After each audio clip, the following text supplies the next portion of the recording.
5 English sentence fragments that are going to be very useful for you, and you can use it everyday sentences. So first one is serve as the foundation. Serve as the foundation means something which works as a foundation, অর্থাৎ কোনো কিছু যেটা ভিত্তি হিসেবে কাজ করে। Suppose টাকা হ্যাপিনেসের ভিত্তি হিসেবে কাজ করে। So money works as the foundation, অর্থাৎ money serve the foundation of happiness. Fine. 2 নম্বরটা হচ্ছে ইন রেয়ার ইনস্ট্যান্সেস।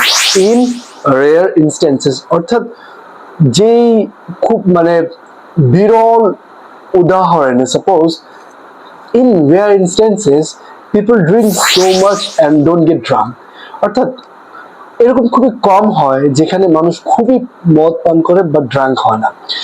তারপর 3 নম্বর হচ্ছে মাস্টারিং। মাস্টারিং অর্থাৎ কোনো কিছু মাস্টার করা, অর্থাৎ খুবই দক্ষ হয়ে ওঠা। সাপোজ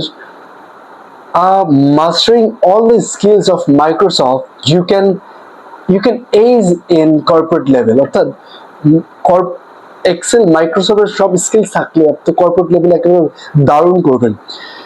পরে সিজ অর্থাৎ কোনো কিছু দখল করে নাও, বাট এটা আরো এইভাবে ইউজ হয় যে উপভোগ করা। সিজ দ্য ডে, দিনটাকে নিজের করে নাও। সিজ, SEIZE।